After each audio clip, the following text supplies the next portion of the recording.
നമസ്കാരം, ഞാൻ Joyce Mathew. ഷെഖിന news world ടുഡേയിലേക്ക് സ്വാഗതം.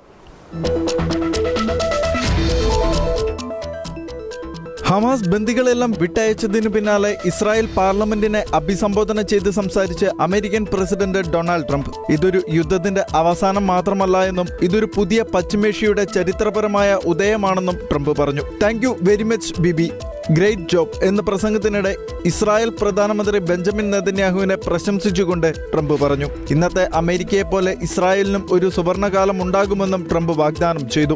വർഷങ്ങളോളം നീണ്ടുനിന്ന യുദ്ധത്തിനും അവസാനമില്ലാത്ത അപകടങ്ങൾക്കും ശേഷം ആകാശം ഇന്ന് ശാന്തമാണ്, തോക്കുകൾ നിശബ്ദമാണ്, സൈറനുകൾ നിശ്ചലമാണെന്നും ട്രംപ് കൂട്ടിച്ചേർത്തു. സമാധാനമുള്ള പുണ്യഭൂമിയിൽ ഇന്ന് സൂര്യൻ ഉദിച്ചിരിക്കുകയാണെന്നും ദൈവത്തിന്റെ ഹിതമുണ്ടെങ്കിൽ എല്ലാ കാലത്തും സമാധാനത്തോടുകൂടി ജീവിക്കുന്ന ഒരു ദേശമാകുമെന്നും ട്രംപ് പറഞ്ഞു.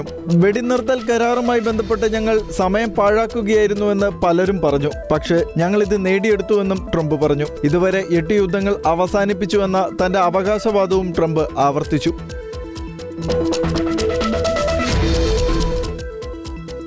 ഗാസ വെടിനിർത്തൽ കരാർ ഒപ്പിടാൻ ഈജിപ്തിൽ ചേർന്ന ഉച്ചകോടിയിൽ US പ്രസിഡന്റ് ഡൊണാൾഡ് ട്രംപ് ഇന്ത്യയെ പരാമർശിച്ചു. തന്റെ നല്ല സുഹൃത്താണ് ഇന്ത്യയുടെ തലപ്പത്തുള്ളതെന്നും ഇന്ത്യയും പാകിസ്ഥാനും നന്നായി മുന്നോട്ടു പോകുമെന്നാണ് താൻ കരുതുന്നതെന്നും പാക് പ്രധാനമന്ത്രി ഷഹബാസ് ഷെരീഫിനെ നോക്കി ട്രംപ് പറഞ്ഞു. ചിരി മാത്രമായിരുന്നു പാക് പ്രധാനമന്ത്രിയുടെ മറുപടി.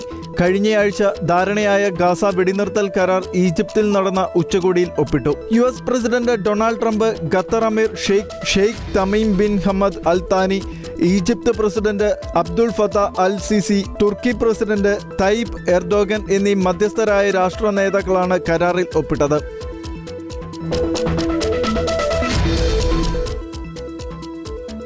സമൂഹ മാധ്യമ പ്ലാറ്റ്ഫോമുകൾ കുട്ടികൾ ഉപയോഗിക്കുന്നത് നിരോധിക്കുന്ന ഓസ്ട്രേലിയയുടെ നയത്തിന് പിന്നാലെ മുന്നറിയിപ്പുമായി യൂട്യൂബ്.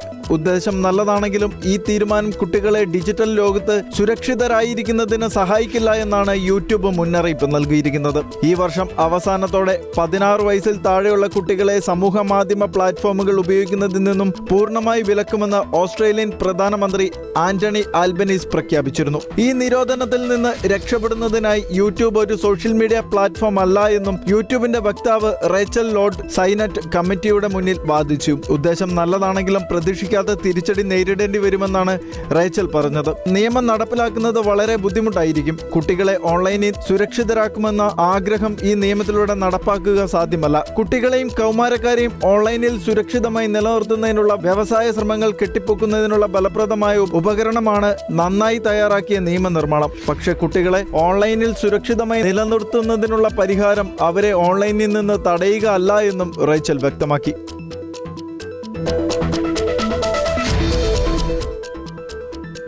ലോകത്തിലെ ഏറ്റവും വലിയ 2 സാമ്പത്തിക ശക്തികളായ അമേരിക്കയും ചൈനയും തമ്മിലുള്ള വ്യാപാര ബന്ധം അതീവ ഗുരുതരമായ പ്രതിസന്ധിയിലേക്ക്.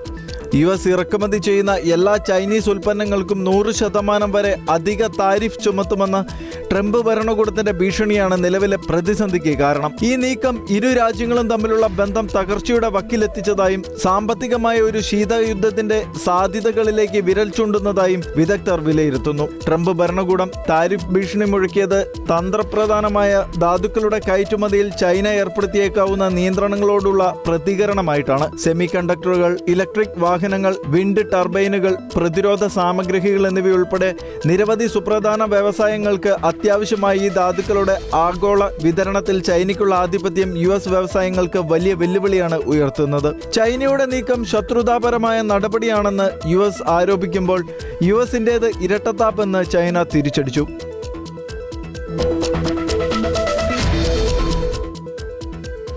ഗാസയിലെ സമാധാന ശ്രമങ്ങൾക്ക് ഇന്ത്യയുടെ പൂർണ്ണ പിന്തുണയുണ്ടെന്ന് പ്രധാനമന്ത്രി നരേന്ദ്രമോദി വ്യക്തമാക്കി.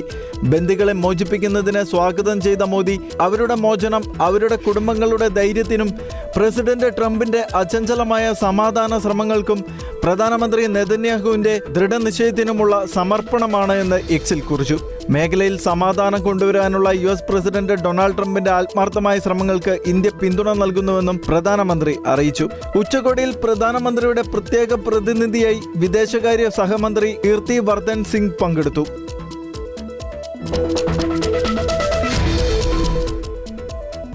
അമേരിക്കൻ സർക്കാർ പ്രഖ്യാപിച്ച ഷട്ട്ഡൌൺ 12ാം ദിവസത്തിലേക്ക് കടക്കുമ്പോൾ കൂടുതൽ ഫെഡറൽ ജീവനക്കാരെ പിരിച്ചുവിടേണ്ടി വരുമെന്ന മുന്നറിയിപ്പുമായി വൈസ് പ്രസിഡന്റ് JD വാൻസ്. ആയിരക്കണക്കിന് സർക്കാർ ജീവനക്കാർക്ക് വേതനമില്ലാതെ വീട്ടിലിരിക്കേണ്ടി വരും. കിടപ്പ് രോഗികൾക്കും പട്ടിണി അനുഭവിക്കുന്നവർക്കുമുള്ള ഭക്ഷ്യസഹായം തുടങ്ങിയ സേവനങ്ങൾ നിലനിർത്താൻ ശ്രമങ്ങൾ തുടരുകയാണ് എന്ന് JD വാൻസ് അറിയിച്ചു. ഫെഡറൽ ജീവനക്കാരെ പിരിച്ചുവിടാൻ ട്രംപ് ഭരണകൂടം ശ്രമിക്കുകയാണെന്നും ഇത് നിയമവിരുദ്ധമാണെന്നും ഡെമോക്രാറ്റിക് പാർട്ടിയും തൊഴിലാളി യൂണിയനുകളും ആരോപിച്ചു. ഇപ്പോഴത്തെ പ്രതിസന്ധിക്ക് ഉത്തരവാദി ട്രംപ് ഭരണകൂടമാണെന്ന് പ്രോഗ്രസീവ് നേതാക്കളും വ്യക്തമാക്കി.